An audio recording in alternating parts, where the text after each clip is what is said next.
What's up, guys? So we're here on the doorstep in Columbia, South Carolina, at Tyler's house, and we're just sitting on the front porch.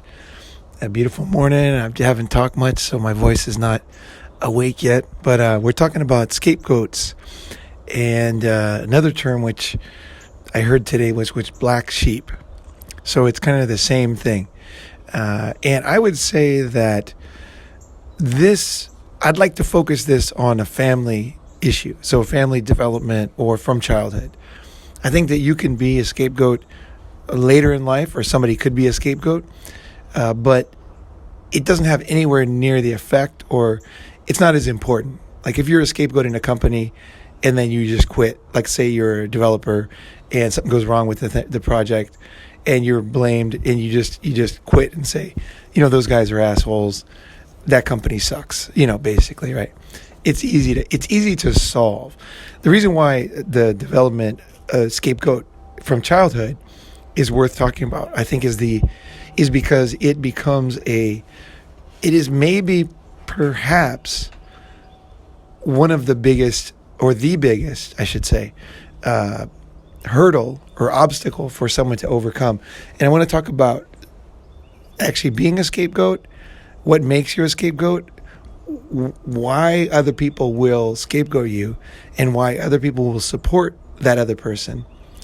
And the whole, I guess, the coming out of it. And this is very useful even if you're not a scapegoat, because I think pretty much everybody has seen this before. This is a movie you've seen, whether it's your friend or, one of your cousins or yourself, or you scapegoated somebody else. And I think that is a key thing to say too, because there's no force field that protects us from being evil too, or being part of an evil system, right? So one of the important things is to realize that you can be part of something that's, very terrible and that is causing irreparable damage to somebody. And part of the I'd say the important thing is to realize that you could be part of it and you could quit, right? If you find yourself, because it's very convenient. This is a very convenient one. This is like, okay, so what makes a scapegoat? A scapegoat, what is a scapegoat? Well, obviously there was a thing from the Bible. There was the goat that took all the sins, but I don't think that's so relevant today. I think a scapegoat, the first time I'll talk about it from my perspective, as I was a scapegoat in my family. And scapegoat role changes too. So it can go from one child to another child as things move along, or as this other person succeeds. But definitely I was a scapegoat for a significant period, and it had a huge effect on my life. And also I saw the temptation to scapegoat others was when I was a teacher, when I was teaching college. I remember that there were some kids who just, you would try to teach them and they would not get it. They just would not get it, and what I was frustrating, and any teacher knows this, is that, when you have, like, say, a lot of students, they're all different and they all require different ways of presenting things, interacting. And even someone great like a Richard Feynman, who I consider one of the greatest teachers of all time, his own, I think it was his daughter, had no interest in science at all and didn't listen to anything he said about his teaching. And he's like I got to say, like, that guy is an absolute genius. He's a gift to humanity. He's such a great teacher. But it didn't work with one of his kids, and that's interesting. So no matter what style you have, there are going to be people who don't jive with that. And when that happens, the temptation is to blame them. But the truth is that you're reaching the limits of your flexibility and ability to whatever you're supposed to do, whether it's teaching or guiding or protecting or whatever it is. You're finding yourself limitations, incapable of doing something, and then blame it on the person who doesn't get it. And you can see this also in organizations. So, like, for example, in AA, is very, very interesting. in the main book that they use, there's one aspect where Bill Wilson's talking. He's the guy who wrote the book. He's writing about somebody who doesn't get the concept, doesn't stay sober, doesn't do what he wants him to do, essentially, which the guy wants to do too, right? It's not, to be fair, the guy wants to, do what Bill wants him to do. But he said, there are some people who are constitutionally incapable of being honest. That's one of the lines in the book. And as soon as I read that, I knew he was full of shit. Like, I knew that was just totally not true. There's no gene for being constitutionally incapable of being honest. It just doesn't exist. But I can picture exactly what happened. Is Bill Wilson was the founder of a big movement. He helped a lot of people, a lot of accolades, but some people he couldn't help. And he was frustrated. And so instead of saying, I can't help everybody, I have limitations, I have faults. And the thing about the scapegoat is the scapegoat can see your faults. See, so the scapegoat can see you. Okay, this is one of the problems with the scapegoat, is maybe nobody else can see it, but the scapegoat can see. And that is not every scapegoat, but often. Okay, this is one. There's many aspects. So one aspect is that, like, you're a teacher, but you don't have the ability to do one thing, and the scapegoat sees that, and they just say, why don't you do this? Why don't you? They ask you questions that frustrate you. I remember one time I asked a teacher a question, and he just said it the same way again. So I asked again, and it was very uncomfortable to ask twice. You raise your hand, everybody looks at you, and I said, I don't understand. And then he said it again the same fucking way. And so I raised my hand the third time, and I said, I just don't get it. And then he just was super frustrated. And then finally I looked at everybody in the class and goes, does anybody know what he's talking about? And everybody goes, no, we don't know. I was like, they're all playing along. And then the teacher finally gave in, and he was like, oh, nobody gets it? And they're like, no, none of us understand what you're talking about. And the truth was, because I became a teacher later, and I realized that sometimes you're forced to teach something you don't even know yet, or you don't even know. Mm-hmm. They'll give you a book, you say you're teaching history this year, or, teach this or teach that. And sometimes it's not even your fault. You're forced to teach something you really don't even want to teach. I knew a teacher who's taught Spanish who couldn't even speak Spanish. And in Sweden, she was forced to teach Spanish. She's like, I hate this. I can't speak Spanish. She's like, that school made me teach Spanish, and I'm doing my best, but I can't fucking speak Spanish, right? And I uncovered it because I speak some Spanish, and I went to the class. I was in Sweden, and she immediately knew. She told me, she's like, look, I don't speak Spanish. I don't want to teach this class. I'm really sorry. And I was like, oh, I understand. I felt really bad for her because I could see, in Sweden, there was no Spanish teachers where we were.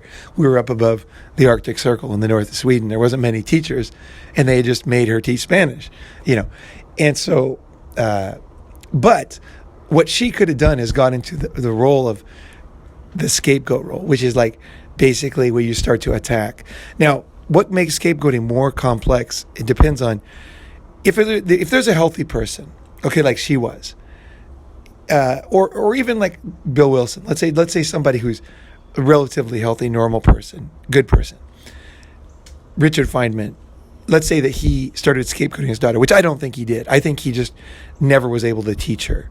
And also, I knew somebody who taught Albert Einstein's kids math at Princeton. One of my college professors, actually, Don Gard. He's now passed away, but he was one of my best professors, and we became great friends after I graduated, from school. But he said that his son was very bad at math, and I could see it would be such a temptation if you were at Albert Einstein and your son was not good at math.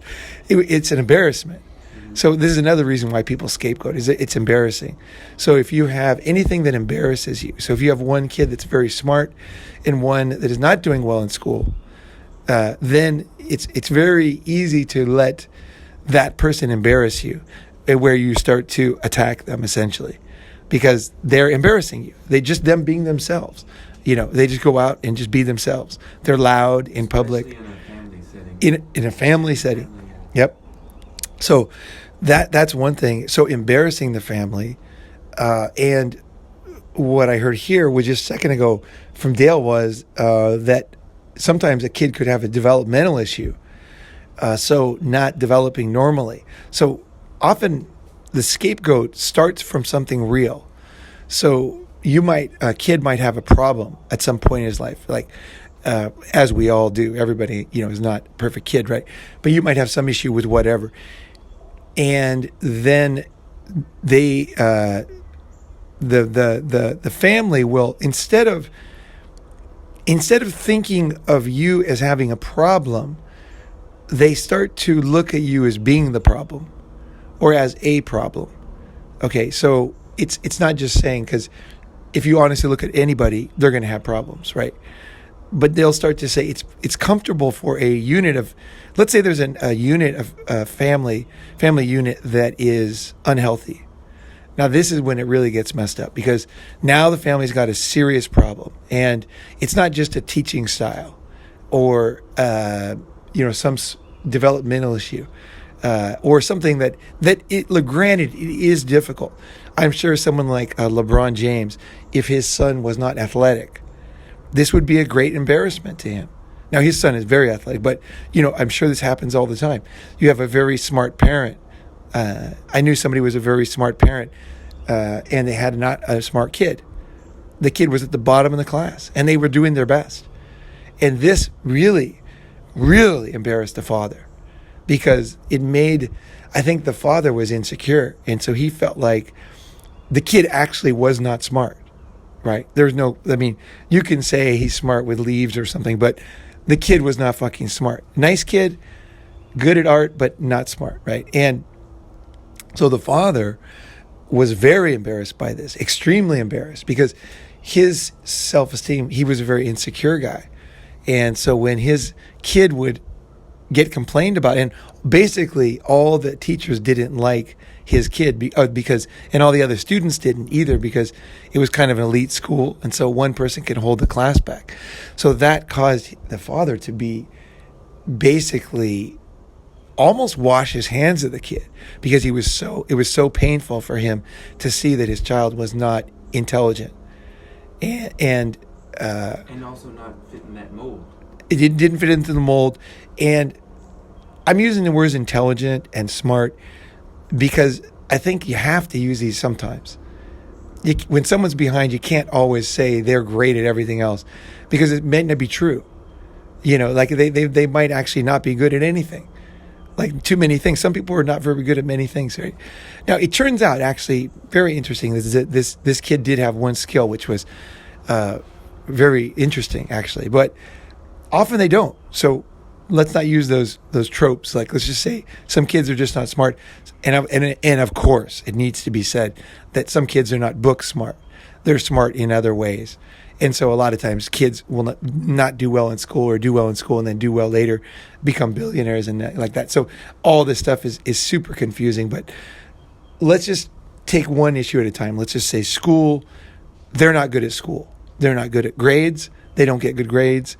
They don't do well in class. They are unwanted. They are not welcome, in a class. They're just trouble, And so the teachers will scapegoat. But when the parent does it, what happens, and here's what happens in a abusive home or a home with problems. Okay, with somebody who has a mental disorder. Okay, I talk about mental disorders once in a while, but they're important to mention, because when you're talking about these kind of dynamics, you need to know that some situations can be a million times worse than others. And the difference can look subtle to someone who's not watching. So I'll tell you this, and then, of course, you don't want to go out diagnosing and being the expert, but just realize that not every situation is the same, and it can be a lot worse than you think. And here's the kind of thing to look for.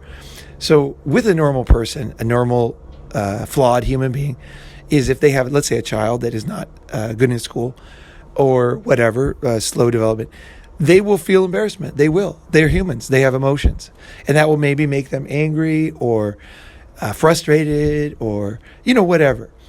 But they will still see the kid as a human being, but kind of, there's a lot, as frustrated as they could be at times, there's a normalcy about it. There's something normal about the way they look at it. We all get frustrated. We get frustrated with our cars, with our jobs, with our leg, with our knees not being perfect.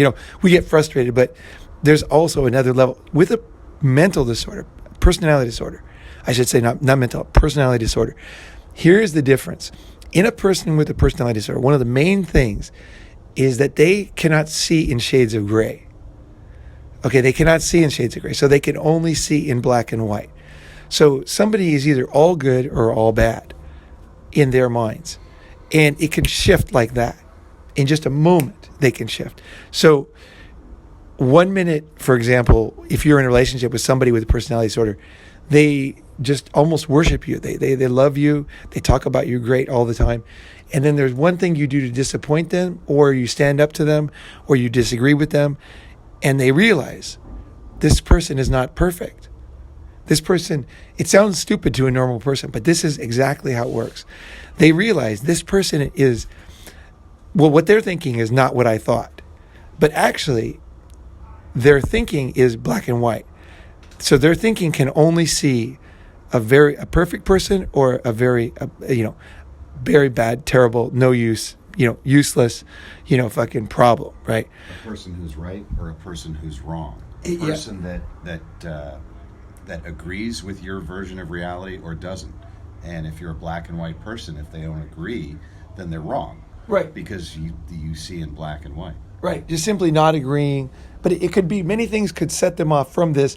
I'm talking about the first time that they make that turn. So they maybe take you on as a partner, and then there's just that one moment they look at you and it's over. It's just like, it could be over the smallest little thing. Like, literally, they could be telling you a story about how great they are, and you could have this look on your face of doubt. Because now they've been talking like this for a long time, and you're just like, wait a second, what? Something's not clicking. You're starting to see, and that's enough for them. Because they know they're not perfect, and they know that you're starting to see that. That's enough for them to put you in the black category, or the bad category. Good and bad. Because now they know that and you're going to figure it out, and they're fucked. Their jig is up. So that's enough for them to put you in that category.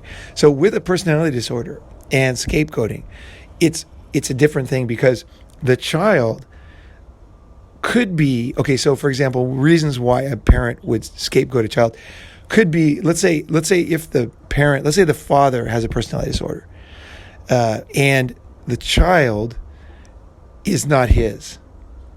So the father was somebody else, and he doesn't know it. And as the kid gets older, they start to see that the kid is not his. He starts to see the eyes are a little different color, and things like that. That for a personality disorder person is just, it's open season to ruin their life. They are wrong. Like, or it could be even something stupid like they remind you of your neighbor or a bully in school. Like your kid looks like somebody else. Or does something that the kid does something that, like reminds you of yourself. Like, for example, that's even worse. You're hiding something, right? So let's say you're not smart, but you pretend like you're smart, and everybody accepts that you're smart and you have a smart job. But when it comes to raw horsepower, you just don't have it. It's not like a self-esteem issue. Like you're really good at faking it. Yeah, you're really good at faking it. And the kid then says, I'm not very smart, and he says it honestly, right? He's like, Dad, I'm not very smart, because I took an IQ test and I just don't think I'm that smart. I still think I'm good. Like maybe I'll be good in sports or something. So the kid's not taking it too seriously, but he's actually saying he is a reflection of you, and he is admitting that he's not smart. Your jig is up as a parent in that case, because if you're so great, if your DNA is so smart, like it's going to pass on to your child, right? For sure. Like Shaq's kids are tall, they're not going to be midgets. They're fucking super tall, almost all the time, you see, it's just, that's the way, there's subtle things. And if you study Mendel and genetics and recessive genes, dominant genes, there are complexities, of course. But hey, man, study Mendel if you have any doubt about this.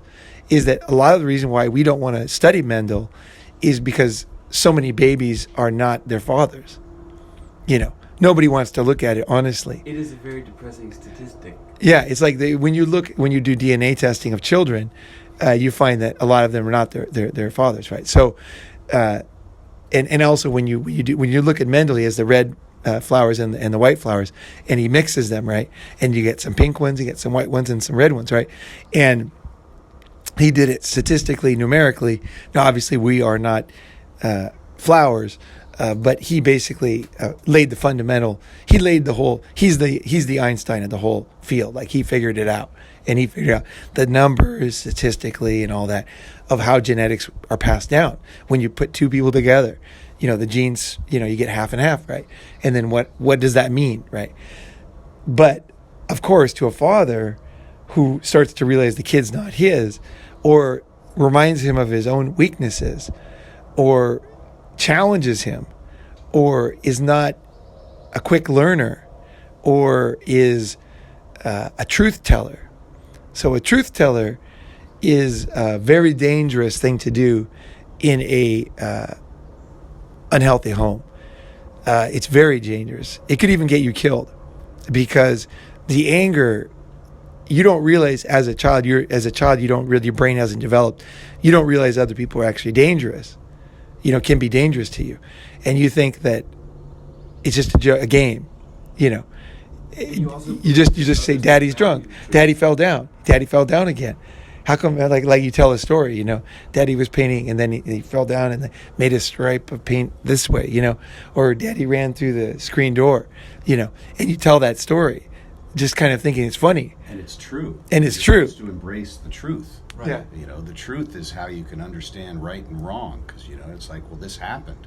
Well, it happened, so why can't I express that something happened? Right. And so that goes into another thing, which is called gaslighting. But I want to just say what that kind of is, and to stop using these terms so much, is, for example, there was a kid, and I can't remember who it was.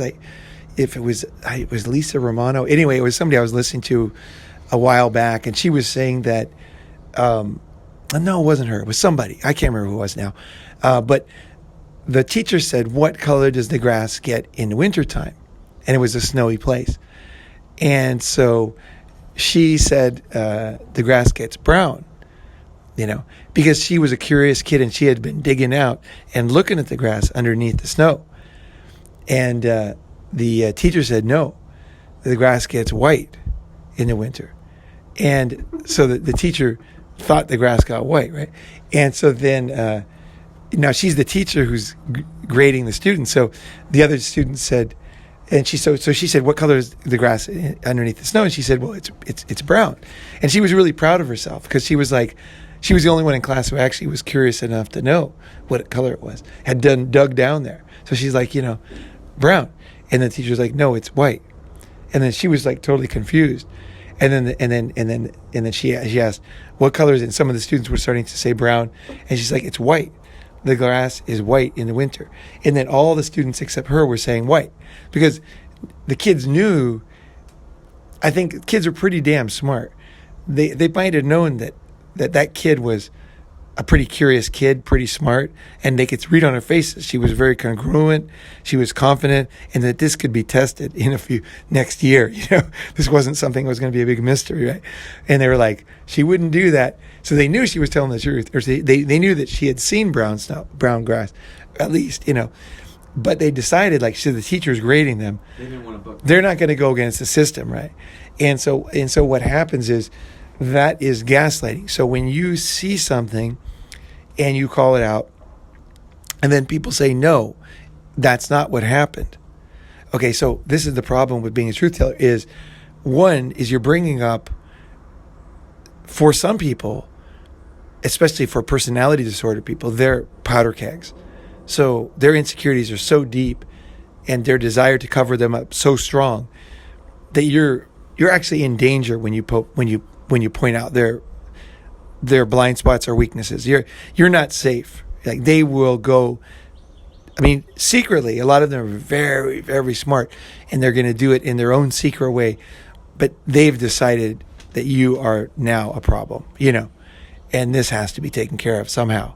So they will somehow marginalize you. They will obviously scapegoat you, where now you are the cause of the problems. So let's say that there's two things combined. Say you have a personality disorder, a severe personality disorder, combined with alcohol problem.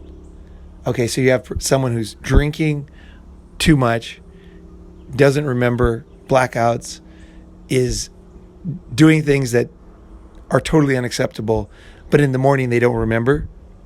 And so they don't believe the stories you're telling them. So the truth teller, even if the truth teller said to the parent, yesterday, you were sleeping on, so-and-so's lawn with your pants down, and then, then the parent, in this case, it gets much worse because the parent doesn't remember it, the alcoholic, and doesn't believe it.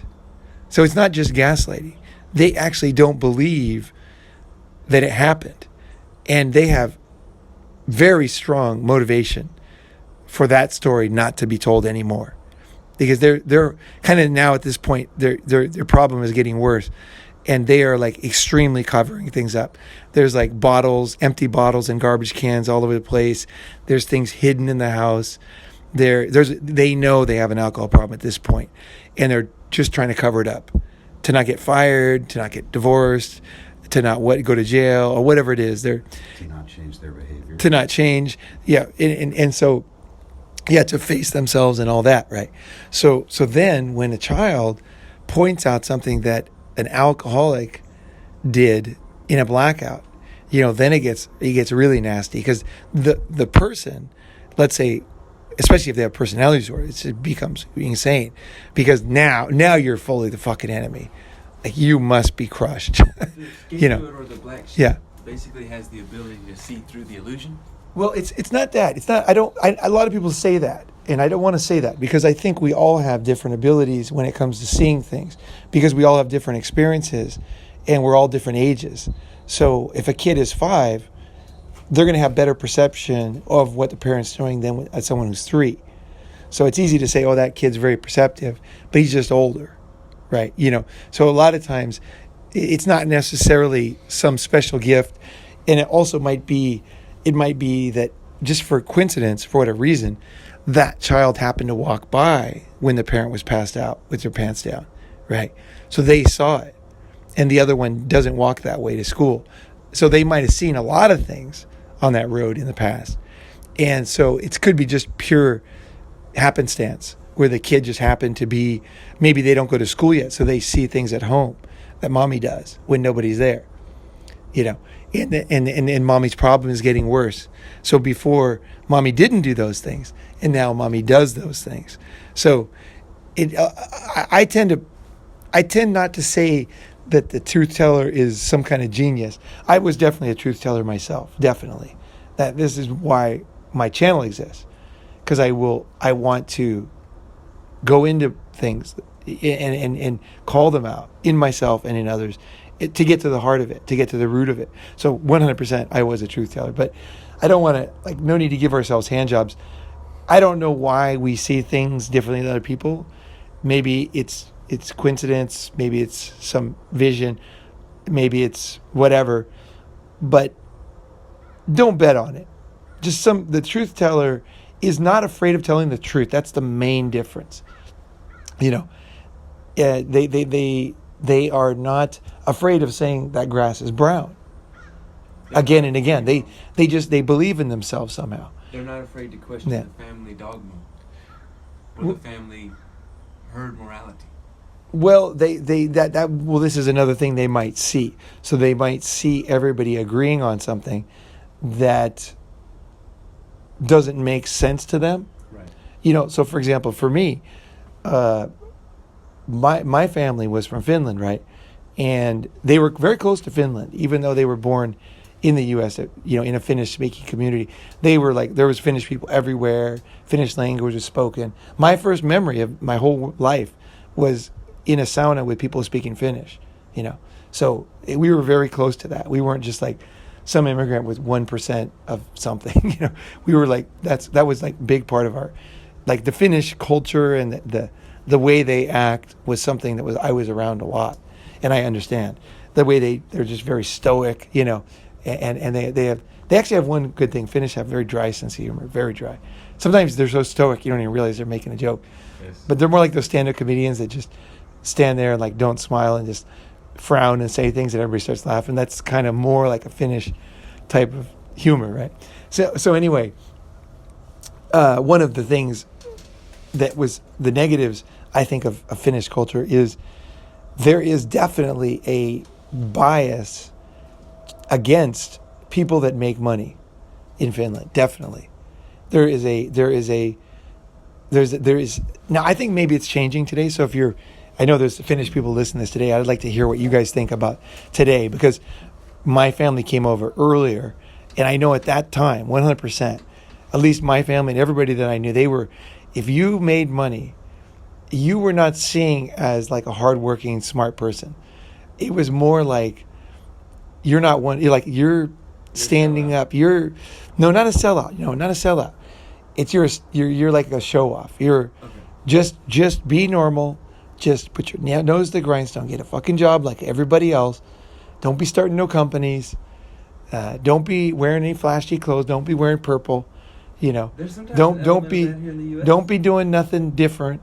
Just basically fit in, and don't get too rich. You know, and if you do happen to get rich, drive an old car. You know, make sure you don't show it. Don't enjoy it. You know, and don't. Just don't get too big, no matter what. Just don't get too big. Keep it low down. You know, and the thing is, that was my family's perspective on money. And me and my brother and sister, who I would say are fundamental, we went all over the Midwest. We were all over deserts, and trailer parks and everything. But I consider my home California, because we moved there when I was still in elementary school. And then we went into this world where we didn't have any money. I mean, in high school, my parents had like $150, right? You know, so it was like things were, you know, our family situation was quite different than everybody around us, or most people around us. There was a lot of money around us. And like a couple cities down, Newport Beach, I mean, that place was, unbelievably wealthy back then. Like it had the world's highest ownership per capita of Rolls Royces and of any city, you know. And there was just money. Like Newport Beach was just fucking money. And we would just drive, like it's just a, fucking 20-minute drive, and you're in Newport Beach. And I just couldn't, I was raised around that after we moved there, and all of a sudden I saw money, and a lot of those people were quite nice to me. A lot of people, I got to say, how I turned out okay was a lot of people were kind to me. I think they could kind of sense that I was getting a raw deal or something. There were some kind people I met, and that made a big difference in my life. And some of those people were rich. And I was like, how can these people, why are they so bad? Like, why are people that have money bad? Like, what is so great about being poor? Like, why are these people just saints and everybody else is so terrible? It didn't make any sense to me. It was a stupid idea. It's a stupid. Well, whatever the reason is, what my thinking as a child was, this doesn't make any sense. Like these people obviously can be not nice, and those people can be not nice. So the idea that rich people are not good or nice or didn't get their money honestly or whatever, that just didn't make any sense to me, because some of them were quite nice people, and I knew them, And then I knew some very mean, alcoholic, crazy people that had no money. So I could not accept that. I just couldn't. That was one thing in the family. I never bought. I never bought that. I don't buy that today. I don't think you're some kind of a saint for having money, or being a saint for being poor. I think that you often, and it's kind of proved statistically, is a lot of it is just pure luck too. Two people started, a coffee shop, and one is just in the right place at the right time. And any entrepreneur will tell you that a lot of it is luck. And it's been statistically proven. Like a lot of people work hard to make money and they never get rich, and other people work hard and they just get lucky. And it's the same with girls. Like two girls, they both comb their hair a lot. They both take care of themselves. One girl gets extremely rich, marries a rich guy, and has a very good life. Was she so much better than the other girl? Did she have some hypersonic skills, No, she just happened to be sitting next to the right boy in school, and he just did well. And also there's nothing wrong with her either. She married some guy, like the other one married some guy. It's easy to say that, people are not gold diggers in high school. Like, people just sit next to people. Like, generally, most people marry people who sat next to them. This is how most marriages, like, either work with them, sat next to them, or, best friends are usually people like, I met my best friend when I was a kid because we were at the same bus stop. If we would have been at another bus stop, he wouldn't have been my best friend. It's just so random, And same with marriages and dating. So if some girls, they'll just meet a guy and then he'll just end up getting rich. Not every girl is some gold digger. It's not. To use the term gold digger on everybody is when there's no meaning in any words anymore. So part of being able to call out evil is when you don't call blandness evil. When you don't let your own biases use that label. Be careful with these words, because some people really are evil. And you have to know that they're not the same as people that are not evil. So, and you have to know that there's a difference in evilness too, And just like I talked about personality disorders, the black and white, everybody has a little bit of that. But the personality disordered person this is all they see. And pretty much everybody ends up being black, for them, So there is no hope for a relationship with them. They cannot emotionally bond with you. So there's nothing you can do to make them happy. No matter how much you agree with them, a personality disordered person, you can say, you're the greatest person, you're this or that. After 20, 30, 40, 50 years together, they'll look at you and go, you're saying that, but you don't really believe it. It's because they're not happy with you just agreeing with them. They want you to lose your soul inside yourself. They want to destroy any remnants of intelligence, any remnants of realization. They have you in a corner, and that's not enough for them. They need to totally drill into your head and destroy any autonomy that you have and ideas and different feelings that's different from them. You have to do what they want at the core level, at the DNA level. And even that's not enough. But that will not satisfy their hunger, because they cannot be happy. They cannot. You cannot make them happy. So that's the worst part. There's no hope with these people. Personality disorders or extreme personality disorders. And again, don't use the word if somebody doesn't fit it. Be very careful, because otherwise, how do you discover the truth about the world? If every tree is tall, then how do you fucking know what a tall tree is anymore? If every kid is intelligent, then what fucking does that mean? It just doesn't mean anything. So that's what we say other people do, and then we do it, right? No, don't do that. Be careful. On Friday, I'm going to interview or talk to Diana Davidson, and she was one of the original MGTOW content creators. And I told her, I sent her an email, and I said, you and Karen Strong were two of my favorite MGTOW producers in the beginning. Some people even called her things like the founder of MGTOW. And it was one of the other MGTOWs called her that in the beginning. And then that label stuck with her. And she's like, I fucking hate that guy and I hate that fucking label. He goes, I will never be MGTOW. We're going to talk about this in the interview, And I say to this as you guys is like, there are good people there are people helping you. And by not realizing that, by labeling people, you're just digging your own grave for any kind of understanding of the world even, and you're driving good people away from you and bad people towards you, Some people said, I remember some people used to say, I'm going to make a company and only hire men because only men are, this or that, And it's like, that's black and white thinking. Yeah, that's great, I remember one time I said this, I said the same thing, but I found something different. I was so anti-smoking at one time.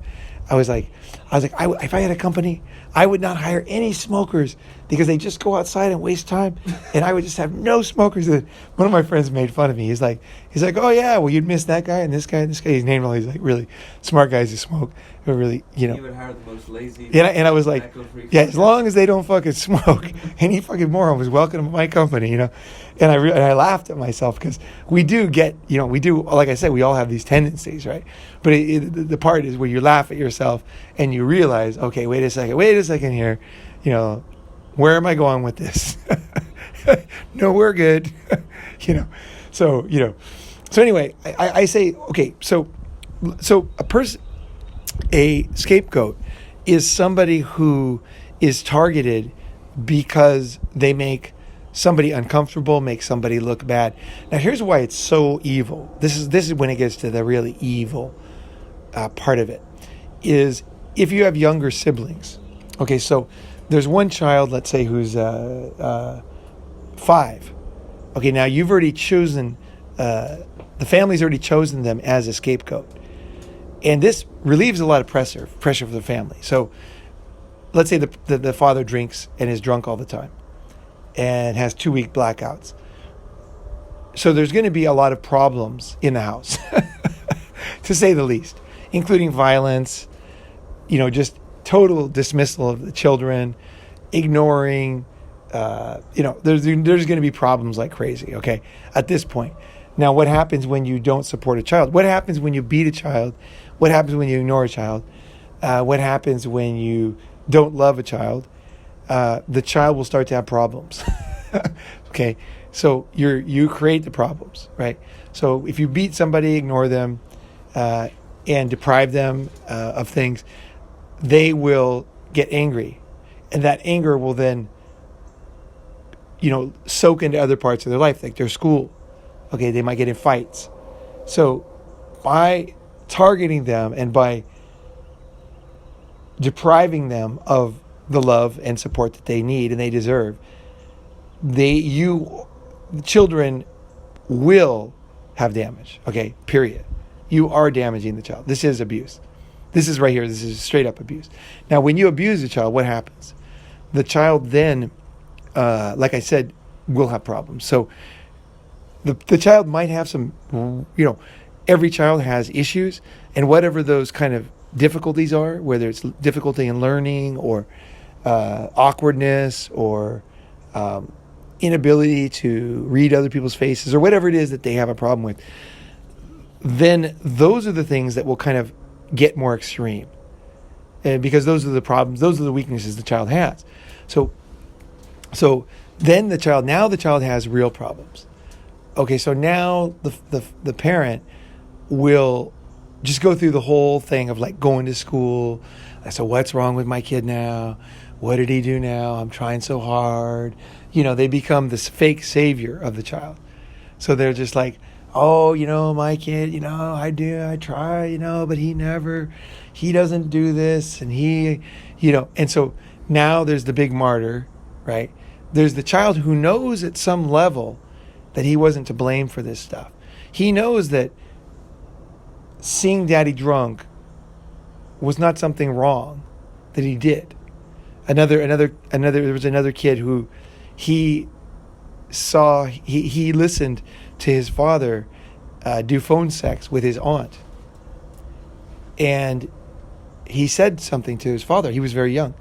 And the father cut him out of the family, divorced the mother. The mother died of a broken heart, just died, and he married her sister. And the son never was able to, he was kicked out of the family. He was never part of the family. He was totally ignored. He was not, I think he even left the house and went somewhere else. He was absolutely destroyed. The father had no mercy. He loved the aunt or whatever he fucking thought. And the kid never got any closure. There was never anything. He lost his mother who died. He was the one who heard the love affair start. He was never allowed to say that. He was totally destroyed by his father even before he married the woman. And then he lost his mother. He lost his whole family and his support system. And he was like brutally attacked and ignored, right? Now, this, of course, causes problems, right? So these are lifelong problems. This is lifelong stuff. So what I see as really, really evil is everybody else will support this because it takes pressure off the family. So the family is dealing with, let's say, alcoholism. So the father is an alcoholic. He's having blackouts. He's not remembering things. He's violent. He's sarcastic, mean. He's he's getting taken away by the police for domestic violence. Things like that. The mother now is in total denial because the mother now is watching everything that she created destroyed. So her children are being abused. She's being abused, and so she will. The ones who stay with that parent essentially co-opt and partner with the evil parent, because if they don't, how are they going to take responsibility for allowing their children to be abused? Like, what possible excuse is there for that? For leaving your child, he's being abused, she's being abused, and you're leaving him there. You're like, I'm going to leave now.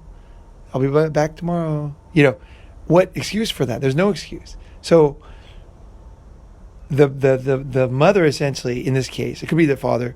It could be the reason why I started with the father was because of the child could be not his. And I think a lot of children are scapegoated because they're not their fathers. And this is one of the reasons why I don't agree with the idea, which I often heard, that if it's not your kid, you're being cucked and this and that and blah, blah, blah. The thing is what people forget is that a child is an innocent human being that deserves love. It doesn't matter what his mother, he doesn't even know what the fuck is going on yet. He has no idea. He didn't do anything wrong. A child is just born. He doesn't know anything about the world, right? He didn't cause anything. He's totally innocent. He's a definition of innocent. So as a man, you have to decide, if you decide, okay, this other person did something wrong, so I'm going to punish this other person. This is sick, This is really sick, because the other person didn't do anything. So now I'm not saying you can't divorce, and I'm not saying you have to support the kid, but I'm saying the kid didn't bring this about. The kid didn't bring it about. The kid didn't do anything wrong. The kid could end up being, your awesome son or whatever. You have to make a decision. You have been cheated on, okay, like many men before. Now that's already done. So even if you could leave the family and never come back, but it's still the truth that your wife cheated on you and had a child with somebody else in front of you. That truth is done now. Now it's under the bridge. Now it's water under the bridge. So now what do you have now? And this is one thing I'm very good at, is like, what is my situation right now? So where am I today? How much money do I have? How old am I? What opportunities do I have? What are my skills? What have I learned? What environment am I in? And what technical tools are available today? And I will just totally change. I will adapt based on my environment at the moment. And as a father, or as a man, you have to do that. You have to decide what you're going to do. And with the knowledge that the child didn't do anything wrong. You got to know that. The child didn't do anything wrong. Even if they look like this, the person that you hate now, it's like the kid didn't cause that, So what are you going to do about it? And you can't get rid of it. So that's the fucking worst part, is even if you killed yourself, it wouldn't matter because it still happened. Truth is still there. It's the legacy, And so don't put good money after bad and start to make things worse. Like, just make a new decision. What are you going to do? So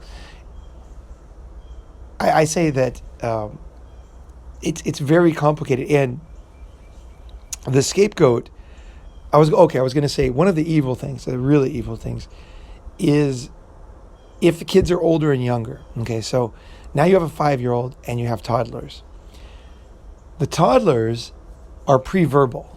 So they're almost in a dreamlike state. They're just mimicking and reflecting and mirroring, and hungry. They're just doing really basic things, right? At this point. Now, but at the same time, they're developing incredibly intelligent human brains. So they're complicated, like what's going on in their minds and what's happening. Child development is one of my favorite topics. I think it's probably one of the most interesting topics of anything. Right. It's so fascinating, and a great thing to study, even if you're never going to have children, just because it helps you to understand how your brain developed and how, you became you. 7 years? I'm just thinking, child development, the whole topic of child development. Kind of hypnosis where you just kind of observe. Everything, child development, the whole topic. It's all interesting. It teaches you about yourself. It teaches you about other people. It teaches you about your friends' kids. It teaches you about, the world. And it also teaches you how you can fix yourself. But let's go back to that house with the now scapegoated 5-year-old and the 1-year-old. The 5-year-old is now being scapegoated. So the parent will non-verbally show that whenever there's a problem, they will look at them. Whenever there's a mistake, they will look at them. Even if the toddler knocks something over, they will say, you caused him to do it. You riled him up. The dog bit you because you were playing with him. You were teasing him, right? They will blame everything on the scapegoat. Okay? And the toddler, who's too young to even think logically, will instinctively believe their parent. That at this level, this is like belief system installed. That person is, something's wrong with them.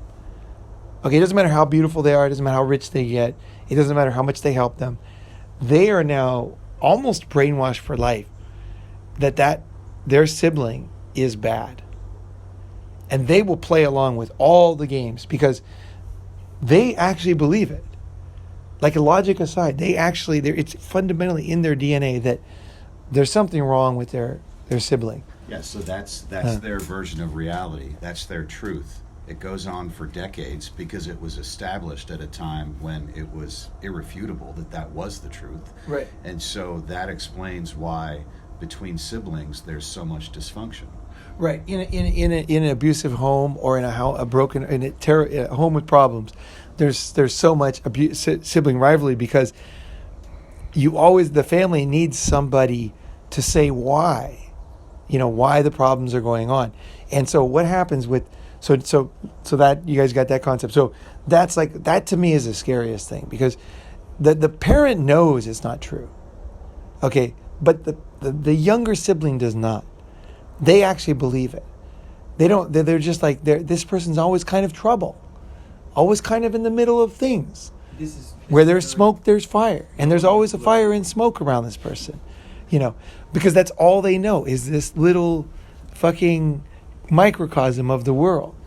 And so that right there, you totally destroy the ability of the other child to help the other child and for them to be friends later in life. And so a personality disordered person enjoys watching people in pain, and especially enjoys when they do something that causes somebody to hurt themselves. This is the most pleasure they get. Is that the highest pleasure? Because they don't even have to abuse the kid anymore. He's going to abuse himself. And then their job is done. Because now it's like forever.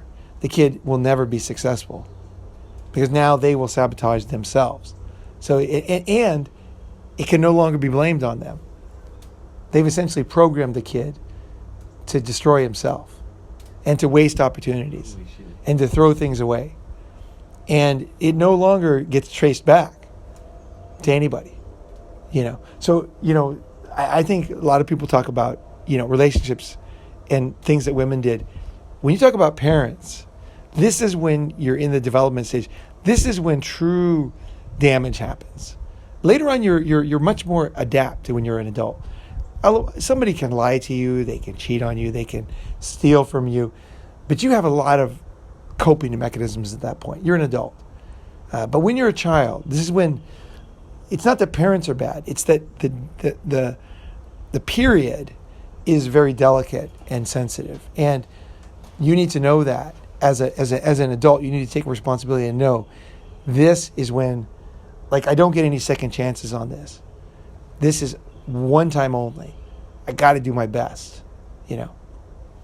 So I think that's one way to look at it, you know, because it's true. They are actually physically developing their brain, and 100% dependent on you. And they're 100% dependent, and the personality, the everything. It's just all being developed, and so okay, so that's another aspect. How do you, if you are a scapegoat, what can you do?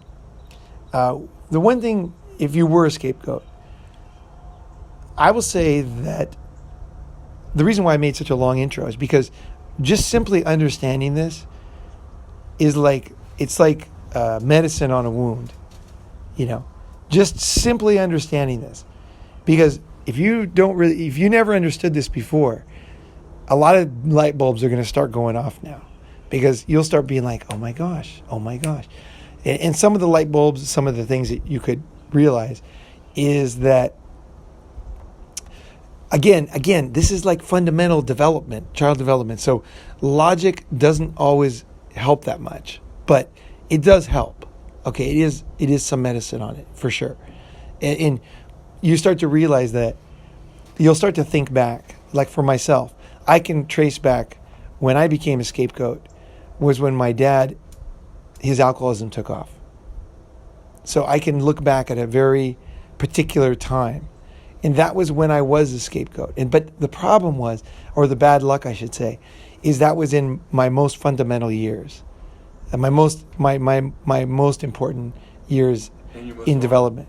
It was the time when I was really setting my course. It was like 12, 13, 14, 15. You know, it was these ages. And for me, these were like fundamental for me, especially 14. 14 was like really key for me. I was like growing very fast. I was the same height as I am today. You know, I won the weightlifting contest. I curled 145 pounds. You know, I was like basically strong kid. No, I cheated. I bounced it up a bit. You know, like we were all cheating, you know. But anyway, I wasn't like flat. I was in like perfect form. It was junior high school weightlifting contest, you know. But but anyway, I was a strong kid, you know. And so, but that time was what set the course of my life. And I consider myself very lucky to be alive, actually, because I was so hurt, frustrated. I felt so alone. I didn't know what was going on. I was confused. You know, I took that role. And here's another thing about scapegoat, is the scapegoat, as all kids are, very smart, right? So what does the scapegoat do? This is the strange part about being a scapegoat, is the scapegoat realizes, okay, the scapegoat needs a family too. Okay? So no matter how much this is going on, the scapegoat needs to eat. Okay? They need a place to sleep. They are hardwired to bond with their family. They want to be heard. They are hardwired to not do what an adult would do. So an adult in an abusive situation would leave. Okay?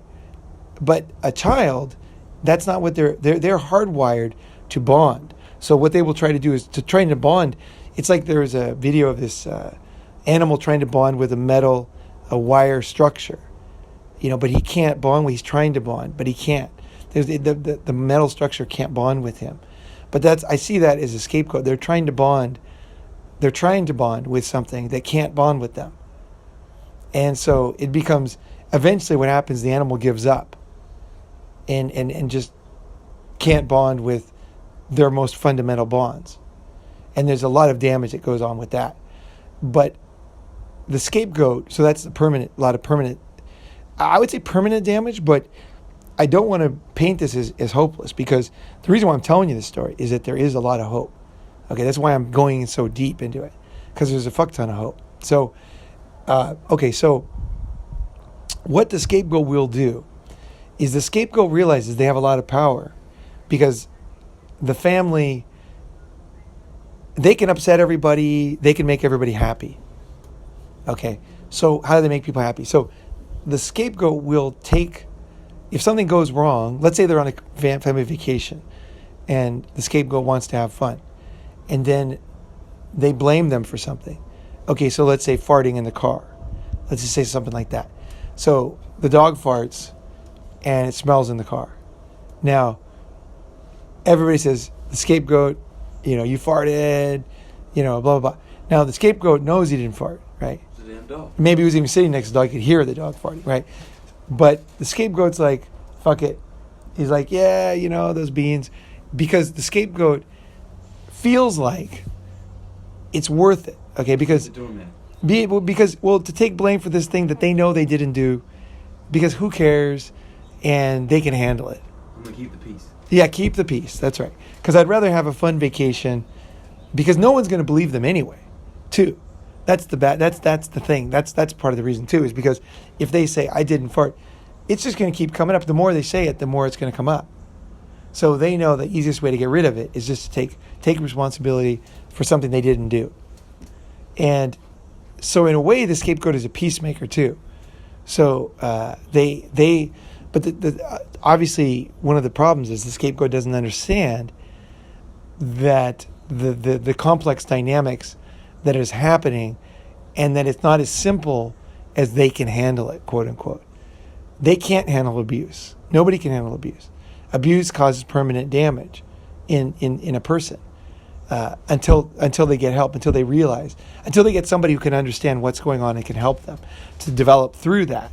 The scapegoat has no idea that by keeping the peace and biting their tongue, they're assassinating their own happiness. They're assassinating their happiness. They don't. Right. True. Right. They don't know that. No, they don't realize that. They're like, I'm just going to keep the peace here. It's easier. So they might become. This wasn't me, but they might become a class clown. They might do different things. Rebellious teenager. A rebellious teenager. That's the route I went, for sure. But when I look back, I have to actually rewrite the stories of my life, because the stories that I believed then are actually not true. It's like the scapegoat is essentially gaslighted. His whole life, everything about himself. Yeah. So he's gaslit. So the choice is he going to say the snow's white, or is he going to maintain the snow's brown? How many issues is he worth? Is it worth it for him to fucking say it's just this the golden child, or the one that the parent likes in a broken home or a fucked up home? They will say the snow's white even though they know it's not white. Now they've got their own problems. So I'm not saying the scapegoat is the only one. The good side of being a scapegoat is, in abusive homes, I don't know if this is statistically, but I've heard this from many people and I really believe it. They are the most likely to figure it out eventually. Because I don't know why. I guess maybe because they're truth tellers. And they just eventually, they know it's not true. It's like they know they didn't cause. They're questioning reality. They're questioning. It's because they're like, wait, there's a lot of untruth that's going on. I think it might be just the fact that it's just so patently untrue. I think that's the real thing. It's like, if I'm trying to tell you that the snow is white, it's like it's so untrue. Eventually, it's going to come out that the snow is brown. Someone's going to take a picture. The class is going to go outside. A few years later, the lie will be uncovered. So I think that is probably why the scapegoat can figure it out. Because because it's an utter lie that they're a problem. There's such a secret. No hand jobs. Like, I think the main thing is that it's such a lie that the abusive parent is creating such a monstrous, concocted lie to cover up their own problems and insecurities, weaknesses, inabilities, that this lie has to fall apart at some point, because it's just not true, right? And so, no matter how inconvenient or uncomfortable it is, it just eventually it's like the paint. So you finally see through the layer comes off, and then you're like, wait, underneath there is another color, right? And so I think the lie is exposed eventually, and I don't think the damage is automatically undone. No. So that's the thing. So the way that you undo the damage. Okay. So first thing is your first reaction is going to be want to go back to your family and talk to them about this, explain this, show them this. Heal. Well, you're trying to heal, but the way you're trying to heal is you're going back to the family. Okay, this is not what you want to do. Although it's the biggest temptation, because one, you want to right the wrong, because as a truth teller type of kid, and then you become a truth teller type person who makes documentaries, who makes videos about things that are true. People will often say, like, some of my videos, because I have other channels, right? They're controversial. And they use the words like controversial. And it's so funny, because what they're trying to do is scapegoat me. Because I never make a video unless it's fucking true. That's why I make it. It's because I see something that other people don't see, and I want to point it out, right? I'm not saying I can't be wrong, but my goal in each video and in my life is always to find out the truth about myself and other people and situations, right? That's why I make videos, is to try to figure things out, Even for myself, make a video, sometimes I'll later learn more, and I'll incorporate that into future videos, because I've put it out there, my best attempt at understanding something, and then I talk to a lot of people, and then I'll realize there's subtle shades, or I might realize there's something I didn't see in a factor that I didn't see, or something like that. But so that society will try to scapegoat you. But I was going to say, okay, so how do you get out of it? The way you get out of it is you can't go back to the people. Okay, don't go back to the people. There's a number of reasons why you don't want to do that. In this case, the main reason is that they can no longer help you. Okay, so the way to think about this is like this. Okay, so say that you had a traumatic incident when you were a kid about spelling, or somebody embarrassed you when you were spelling something, right? Okay, and you were in front of class and you misspelled something. Everybody laughed at you. It was very traumatic. Okay, that happens. Even the toughest person has these kind of incidences that were painful, right? Okay, so you were traumatized by something that wouldn't traumatize you when you're older, okay? Something scared you that wouldn't scare you when you're older. And then people laughed at that, ridiculed you, or whatever. So when you go back to the people that did it, what you're doing, why it doesn't work, is because you're going back and you're saying, okay, let's all pretend like we're in third grade again. Okay, now I'm going to spell something. And you're not going to say what you said, or you said, made fun of me. You're going to say, you're going to, maybe another thing, right? The problem is let's say the other people play along with it, and they say, oh, sure, let's do that. Let's because people do that, like people reenact scenes, right? And the problem is even if they say everything that you should have heard when you're 2, it won't affect you because you're not 2 anymore. So even if they're super sincere and they realize they abused you, they realize it was very terrible for you, whatever word you want to use, it had a big effect on you, and they say, look, I really am so sorry, you were a good speller, just that one word, and maybe we were doing this or something. That you're listening to those words and you're thinking, this is going to fix me because this is what hurt me, and now it's going to fix me. Problem is, it won't. See, because now you're an adult now. So you don't need somebody to tell you you're a good speller. Because now spelling is not important, spell check, you have a lot of different ideas now about things. So those people and situations that you went through, there's no hope in going back to those. So then you say, well, fuck, now I'm really fucked. Because even the people that did the abuse, even if they really turned out to be nice people, and it wasn't abuse, let's just say they did something that really hurt you, and then later on you're like, they're trying to help you, and they become good people, and they're like totally understand they fucked you. You can't take it. You can't be fixed, right? So what can you do? So the way that you do it is by looking back. You have to understand. I would say understanding is one of the key things, and journaling. You want to be very secretive about this stuff. Okay, you don't want to when you're figuring it out. Once you figured it out, it's okay. But when you're in that sensitive spot, these are very deep emotions, extremely sensitive, like volatile, complex. People could even commit suicide, okay, in the middle of this process. So don't underestimate the pain when you're things that you went through as a child now, right? So what you want to do is you want to go back and understand. For myself, I went back and I tried to understand, well, when was I scapegoated? Like, because you tend to feel like you were a scapegoat your whole life, right? You probably weren't a scapegoat your whole life. It was probably a period of time. So I narrowed it down to like, I'd have to say 13, 14, 15. That was the big. 16, 17, it was already gone. I was already becoming a man. I was independent. But I would say 13, 14, 15 were the big years for me. Those were the powerhouse years, right?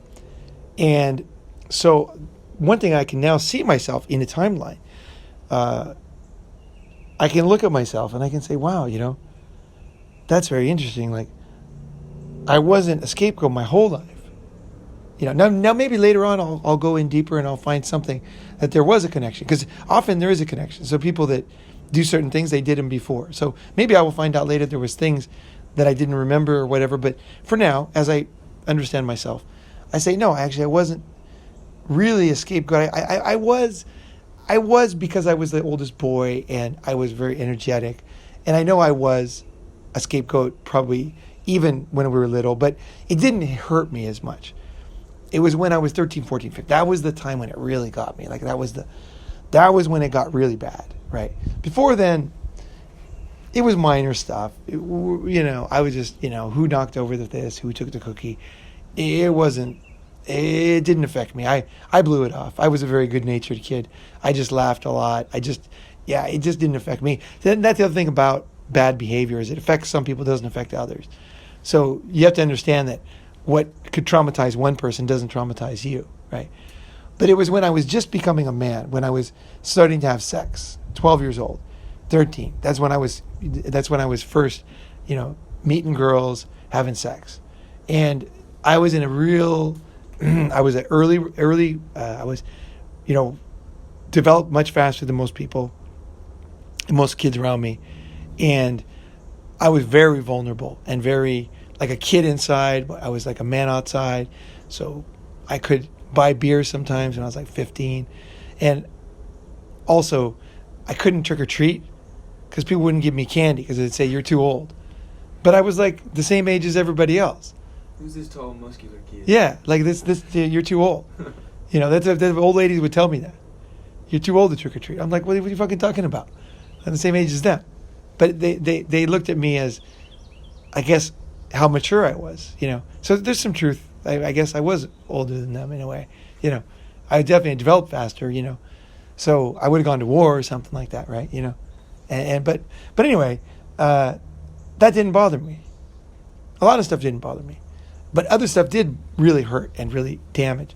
So part of it is just understanding yourself and getting into the crux of what it was that affected you. Narrow it down.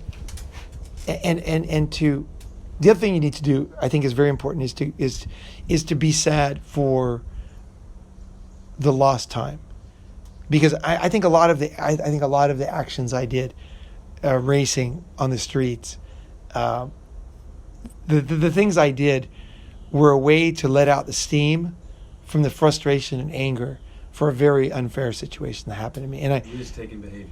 It was that let out some steam for me somehow. When I did something that was just extreme, I felt good the next day. I felt peaceful. Like I let it out, And that was my way. That was my way of coping. When I was 13, 14, 15, I drank a few times. I didn't do any drugs. I didn't even try any drugs in high school. It was after high school. In college, like for 2 years I did drugs. But I was a pretty good kid, like actually, but I was trying to be good, basically, And now I can see myself. So as you unravel, as you go back and fundamentally, if you want to overcome something heavy, you got to do the hard work, and there's no simple answers. And for me, it was like going back and seeing myself honestly. And what surprised me is that I was a fucking good kid, because I didn't expect to see that. I expected to see more rebel. I was in a kind of impossible situation, so I would be very frustrated. I would get beaten, and then I would go to school and get in a fight. It was just like directly like that. I would get beaten by a drunken maniac who didn't remember for doing almost nothing. And then in the morning, it would be denied, and then I would go to school. So you had no refuge, home or in public? There was no safety for me. Yeah. There was no safety those years. I was in a corner. It was absolutely hopeless. And so I had a choice of giving up, which part of me gave up for sure. And I have to work on that too. And the other aspect was try to get rid of these feelings so I can have a normal life, you know. You needed to fight back somehow. Yeah, I had to fight back. That's it. Yeah. That's it. I had to fight back. So the two things, either give up or fight back. I did a combination. Even if you took it out on someone else, I mean, your desperation was so much, and you're also struggling with, am I gonna give up and get rolled? Even as a kid, yeah. Am I gonna give up and this is gonna be my reality, or am I gonna do something about it? Maybe you didn't consciously think about it, but you needed to fight back. Yeah, and even if it was misplaced. And actually, here's the thing: it actually wasn't misplaced with me. The times that I got in fights was, for example, one of my fights where I knocked a guy out cold, right? And he was bullying my friend, right, from North Carolina, and I'm like, hey, what are you doing, you know? And then he was just like making fun of him. I'm like, you know, so I kicked the shit out of him, right? So I looked for opportunities where wrongs were being done, and I was going to fix the situation. So I took that energy and focused on the situations. And I think that's why whenever I get robbed, whenever someone pulls a knife and a gun on me, I pity the fool who does that, because I always kick the shit out of them, because it comes back to that period. But I can't do it for no reason. Somebody has to be unfair to me. Right. Before they kick off that part of my personality. Someone has to be extremely unfair to me, you know. And I'll even tell them, like, some guy pulls a knife on me, and I'll say, like, I don't like that. Like, just very simple language. I don't like when you pull a knife on me when, you know, because I don't use weapons. Like, I don't have a knife, you're robbing me. Like, I don't like that. And then I'll just, like, proceed to kick the living shit out of them, you know, and have no fear of the knife at all, because I'm totally on a mission for good. To improve the world, you know, and all of that anger of being a scapegoat who is very unfairly targeted comes back, and I say people need to pay for their wrongs, you know. And so it's kind of like, what was that? There was a superhero who did this. There was a superhero who always righted wrongs and everything. Who was that? You guys remember? There was a superhero, and he always righted wrongs. I can't remember. Anyway, that was me, you know. I don't know anything. I'm not a superhero comic book kind of person. It was an old one. It was like a fucking... Was it Batman? It was one of the big ones. Well, it sounds like a lot of superheroes that are righting wrong. But in any event, for you, you needed to right the wrong that was done to you. I think so. And also, I did not have any fear, because one of the things that permanently happened to me was I lost, in extreme moments, I have the ability to totally turn off my fear. Like, literally totally turn it off. I have absolutely no fear. Like, I'm completely focused on whatever I'm doing. When the fire breaks out, you just calmly get the fire extinguisher. That's right. I get the fire extinguisher. I see that he's not guarding his chin. Bam. Done. You know, I see that he's uncomfortable with the knife. I see that one arm is not being used. There's a lot of his body's open, you know, and it's just like like a surgeon, just like there's the open spot, but everybody else would be focused on the knife and they wouldn't see his weaknesses. Well, to me, the knife gives him weaknesses, right? Because when you have two hands, you're pretty tough to attack, right? But when you have a knife, it's like, unless you're a real knife fighter, this makes you weak to anybody who knows how to fight, because now you're ready to fight, except you have this tool that you don't really know how to use. That makes you weaker. Whereas your fist, you generally know how to use. Every man kind of uses his hands and arms and legs, right? So I always see it as a weakness. I'm like, fucking weak piece of shit with a knife, the fucking gun, fuck this idiot, you know? And I'm just like, bam, bam, bam. And then I feel this sense to humiliate them. So I always take their pants off and take them home. Yeah. I always leave them with no pants. That's one of my things. Yeah. If somebody fucks me over, I'm going to kick the shit out of them and take their pants. Yeah. Because I feel like that's a good way to end the thing, you know? Because that way it's done. It's a done deal. He can't make any excuses, you know? He's got no fucking pants, you know. Insult on top of it. Yeah. So that was special for the my childhood, that part. But it's always looking back. I've never ever been in a fight with somebody when I wasn't being attacked. I've never attacked anybody in my life. Like I never, just has never happened. And I remember, so part of it is dissecting, right? Here's the interesting one. I'll end on this story. When I was 14, my dad, he was, definitely of the generation and personality that he would hit the kids, right? And he hit me. He didn't hit my brother and sister, but always me, right? So I was tired of it. I was 14. I was starting to realize, like, I'm strong. Like, I'm like, fucking fuck this shit, you know? And so I remember I don't remember what had happened, but something had happened. And he was just totally unfair. And I must have, like, just decided in my mind that I was just going to end this. But it all happened in a microsecond. But looking back, see, this is part of it. You have to look back at yourself very honestly. And this was, luckily, it was a good thing. And luckily, see, I actually thought, I used to think that I had been in fights with people. But actually, I had always defended myself. Somebody pulls a knife on me. Somebody pulls a gun on me. A bunch of guys circle me. They're trying to steal something from me. That's always been when it happened. Or somebody bullies my friend. It's never been like I go up and do it to somebody else. Like I that never happened. Like I just never did that. Actually, I didn't do that. And so with my dad, what he was doing is he was like being very unfair. And I was like, something in me, I grabbed him, and it's all happened in a microsecond. I remember he was so angry that cigarettes were popping out of his thing in his pocket, because he would shake so much that the cigarettes would literally come out of the cigarette container, out of the, like, Winston pack, and fall on the ground. Right? Soft pack. Yeah, soft pack, yeah. In his pocket, they would pop out of there. It's not easy. And so that's when I knew he was really not in a good mood, right? When cigarette would pop out, right? So anyway, I don't know how I did it, but somehow I grabbed him and did a judo move where I flipped him over my head straight onto his back. And I didn't flip him onto a chair where it would break his back or hurt him. I didn't flip him. I didn't stomp him on the ground. All I did was like in a microsecond, I grabbed him and very effortlessly, I must have pulled him like a perfect judo kind of ergonomic or whatever it is, where you use your body like naturally, right? A natural movement. I flipped him over, bam, on his back, and then he never hit me again. Was that the very first time you had turned the tables on him? That's the only time. Okay. I never ever turned the table on him before because I was afraid of what was going to happen, because I was so angry that it was so unfair that I was afraid of what I would do. And I've never hit my dad. I've never been in a fight with my dad. After that, he backed off you. He stopped physically, like basically the belt and the kicks and the punches, and always when nobody was around. But anyway, he stopped doing that.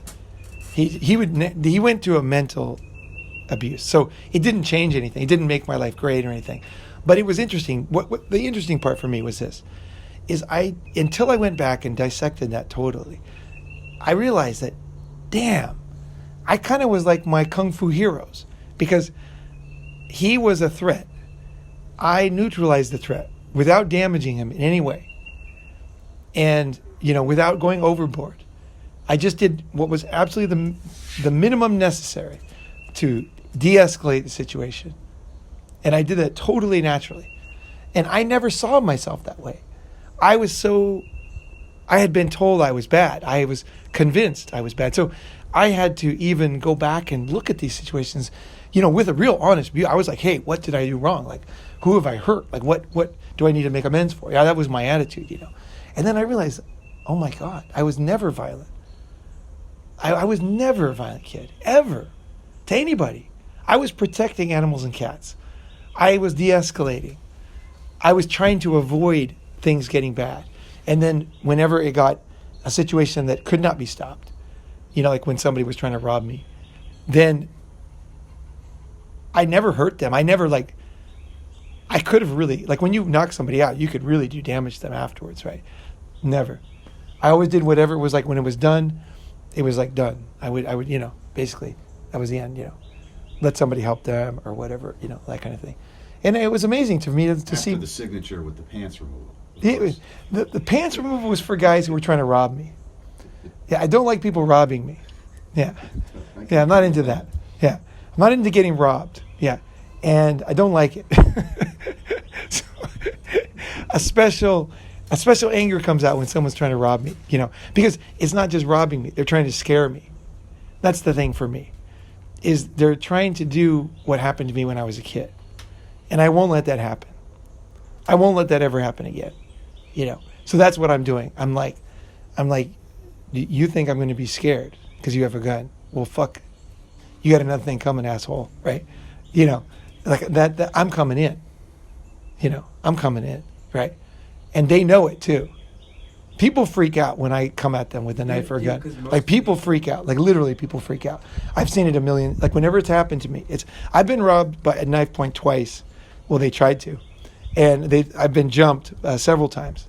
And every single time people are absolutely shocked. You escalated another step further. As soon as they start to rob me, that's when I know I can't get out. Because it's like I try to get away. I'm like, hey, I'm trying to ignore them. But once they circle me and it's down to the wire, then I realize I go into another mode. I say, okay, this is not going to stop that way. And so here's my chance. That's the last thing you expected. Here's my chance to do my superhero thing. Right the wrongs, teach them a lesson. Because nobody else, this is my thing when I was a kid, is nobody else, as a truth teller, as a scapegoat, nobody else was willing to tell the truth except me. Nobody else was willing to see the truth and say the grass is brown. But I was. That's what I'm doing. I'm saying the grass is fucking brown, asshole. Don't be fucking doing this. You're in over your head. Someone's gonna fucking get you. And that's what I'm doing. And that's what I do. I want to teach them a lesson. Actually, I really do. I want them to say, I don't want to do that anymore. Like, some people are going to take me, like I could get killed. Something could go wrong. I'm going to stop doing this way of life. Whether it works, I don't know. But it's my way of, that's what they understand. They're at the level where, and probably those people who are violent, criminals, these are criminals attacking me, right? They probably had a similar background. They probably, you know what I mean? So I do have a little bit of sympathy for them too, They probably, but they need to know they can't do that, right? With me. And I don't care. People say, oh, you could die. It's like, wake up, man. I don't give a fuck. Like, I'm doing this shit. Like, I am the fucking truth teller. Like, no matter what, I just am myself. Like, I cannot really change that, to be honest. I cannot even touch this part of myself. It's so part of me. I'm just that way. I will always tell the truth. I've in my own way. I shouldn't say I will always tell the truth. That's not true. I will always be myself, and this is one of my fundamental aspects. I hate this when people are taking advantage of weaker people. When people are, when people are attacking people for no reason. I can't stand that. I don't like that. And I think also this when it comes to MGTOW, I think the way that men are being pushed around by men with guns, the police and the legal system, and it's just not right. It's not fucking right. It's not right. I don't care. It's not right. It's not fucking right what's going on right now in today's society. The way men are being treated, demasculated. It's not just that it's not good for society and all this other bullshit, which nobody really cares about. It's just not fucking right. I won't put up with it. I don't care if it hurts my reputation being, doing this channel. Like, it's like, this is important to me. I don't, it's not right if it goes the other way. Like, you know what I mean? Like, don't get me wrong. Like, I don't like the other way either. I like the fairness, I don't like them not robbing me, robbing them. I don't like that. Right. I don't want that. There's no desire in me at all. You're able to look at today's family court and say, wait a minute. Something's wrong here. Well, I would say be careful of believing everything you hear on the internet. Not everybody's against you. Okay, there are bad stories and there are not so terrible stories, and you never hear the not so terrible stories or the good stories. People just don't make videos about them. All the news is always the worst story. That's the one that gets forwarded. That's the one that everybody forwards, including men. They want to hear the worst story. They don't want to hear about the guy who got joint custody, who had got a pretty fair deal. They don't want to hear about that because that doesn't fit the narrative. So when you say the family court, I think from what I've talked to, I talk to a lot of people now because I'm kind of working on something. I've talked to a lot of people who said, like, those days are over in this state. You know, I will tell them specific things, you know, and they'll say, things are changing now. The courts are realizing in some states, in some areas, that, you know, men can be, you know, the best caregivers too, you know. And in the end, they have to protect the children, right? And they're I will say this, everything changes. And I think right now, we probably reached peak, you know, unfairness in the courts a few years ago, is my feeling. And that it will get better. And it is getting better in many states. That doesn't mean you can't have a terrible situation, you know. And that doesn't mean you can't have like a evil situation where you're absolutely raked over the coals and, you know, it just ruins your life. Totally, right? So again, I'm not saying things are good, but I'm saying that just like be careful of these memes. Be careful. Always keep your eyes open. Always listen. Always talk to people. Because here's the problem. Here's the problem.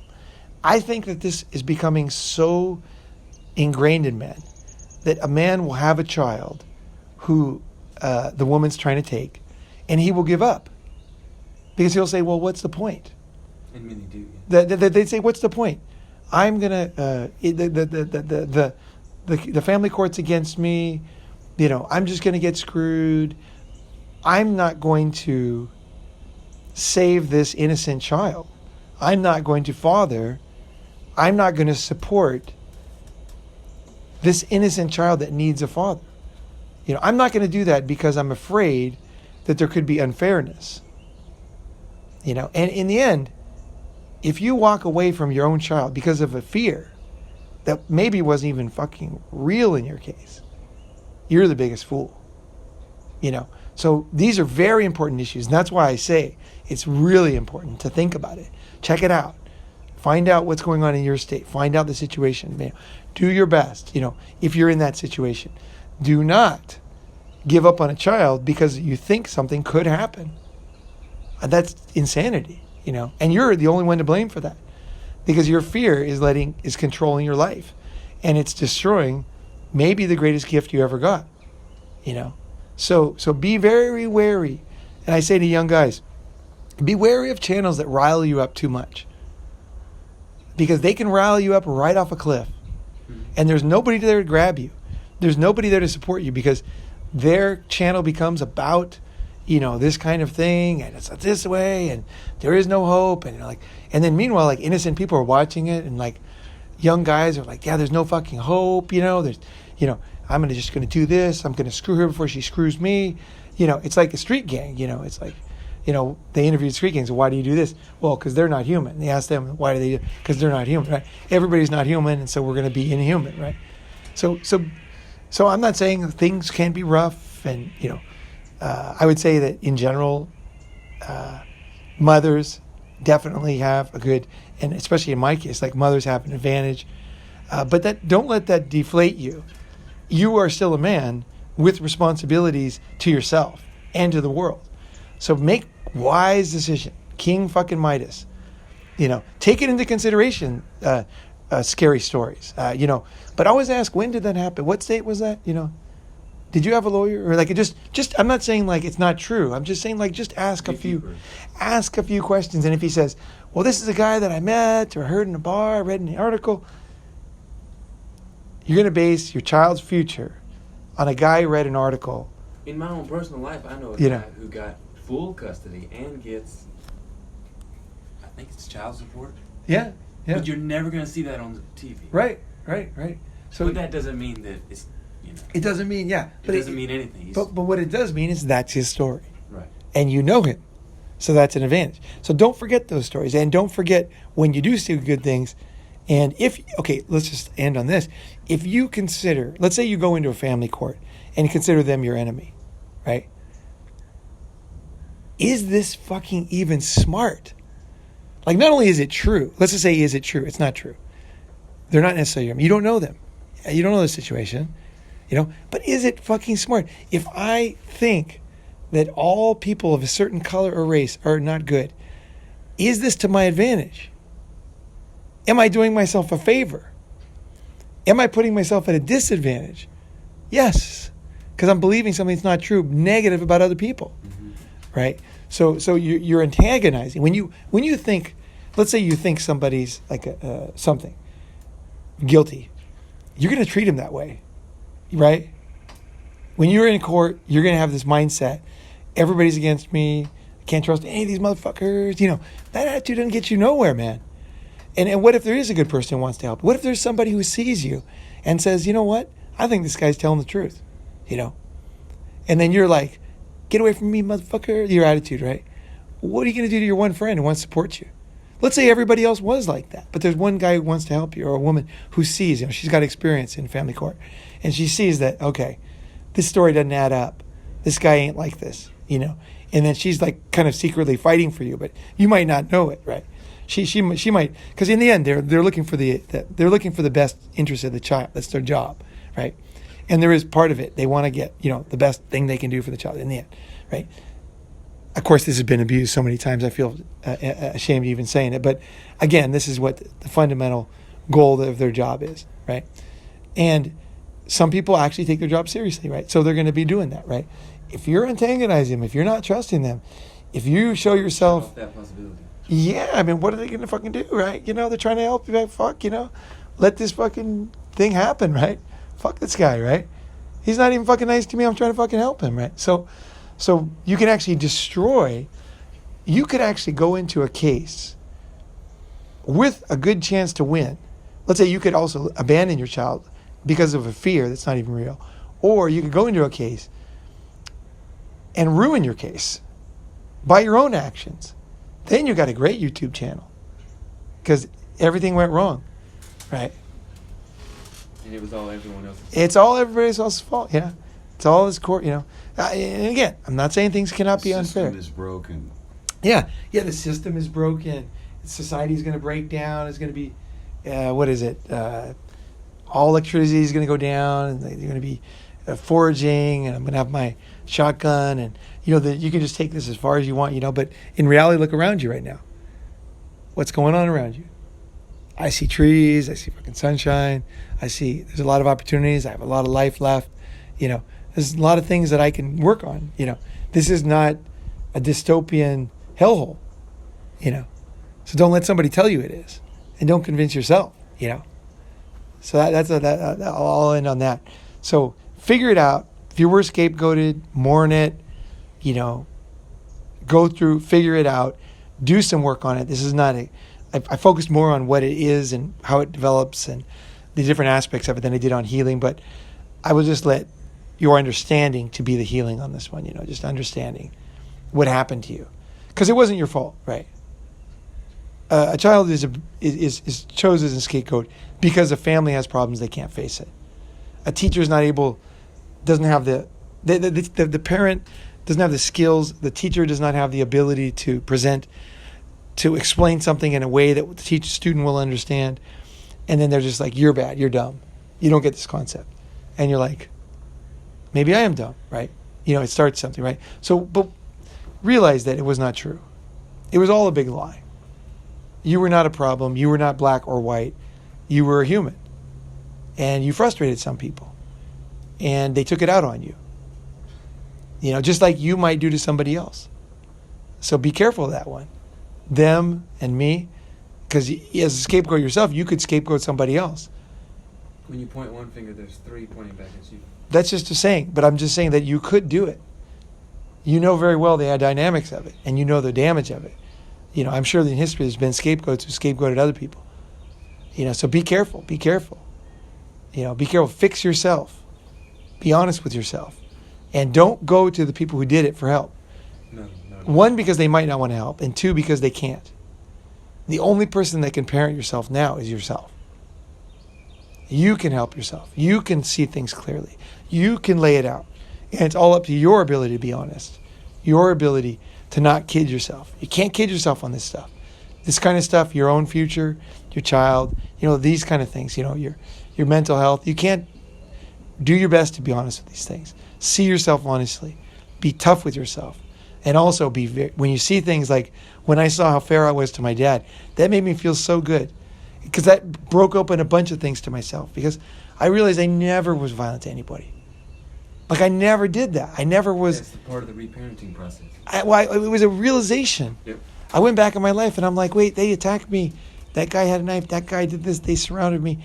You know, everything that I'd ever gotten into a kerfuffle or whatever was when somebody had made it impossible for me to get away. But someone's Not just attack me, but they made it impossible for me to get away. They made you believe that you're a violent kid who gets in fights. I believed it. Yeah. I'm defending myself. Yeah, I totally went back and I was like, I was ready for anything because I wanted to find out, you know. And I was like, it was such a shock to me to realize I was such a fucking nice kid, you know. That was actually kind of hard for me to accept, that I was a nice kid, because I was not told that, you know. So it sounds weird, but actually that was hard for me to understand and accept. Because I was like, why didn't people tell me that, you know? But now when I talk to people, they're like, yeah, you were very good-natured. I'm like what? Yeah, I'm like, what? Why didn't somebody fucking tell me this, you know? Yeah, they're like, you're a very good-natured kid. I was like, you were a great kid. I'm like, what the fuck? Like, how could I fucking have been so wrong? So I think part of it is like, you know, it's embarrassing to realize how wrong you can be. When you're trying to change these things, you will have a bit of it yourself. Like, how could I wait till I'm 55 to understand this? Like, Jesus Christ, you know.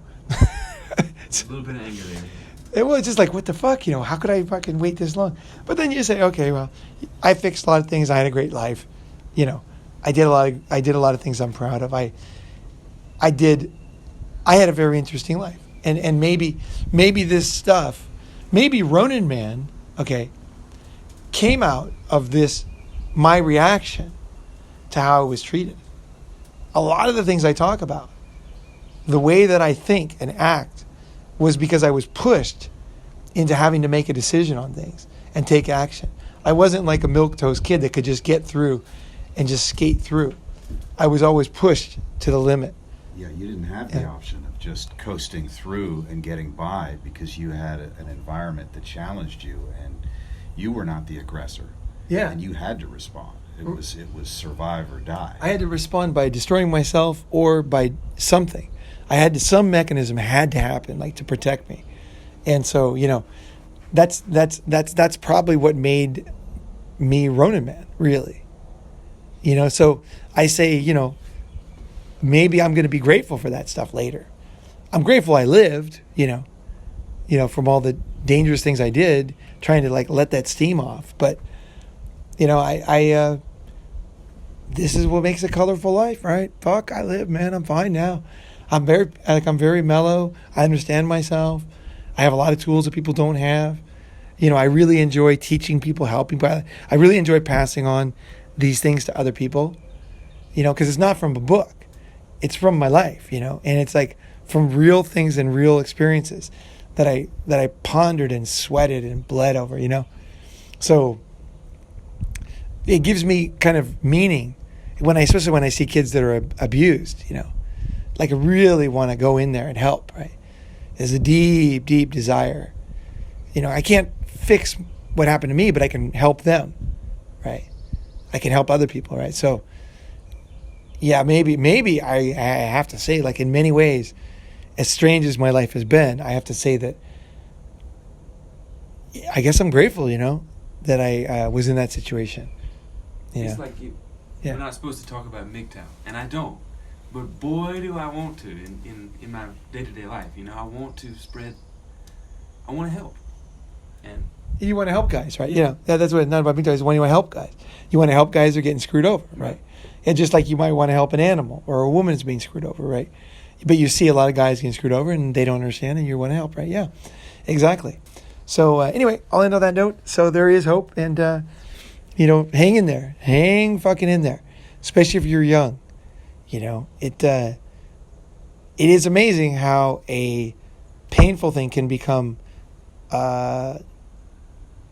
your strongest point. And I don't mean that in a fake way. I mean, like, in the same sense that you could write a book like a Charles Dickens, you know, could write these books, you know, books that are Tale of Two Cities. You know, you only can write that after being in two cities with total insanity going on and madness and guillotines, and, you know, that experience is the kernel, it's the seed for the plant that you're planting, the art, the creation that you're making, right? And so I don't mean that in the sense that everybody will say, well, what doesn't make you strong kills you, makes you strong. That's not true. There's a lot of diseases that make you weaker, But it is also true that people can take these things and these unique experiences and the unique learnings and either make art, help people, or do something great, right? So that's what I choose to take those things and use for. So in that way, I say, fuck it, bring it on.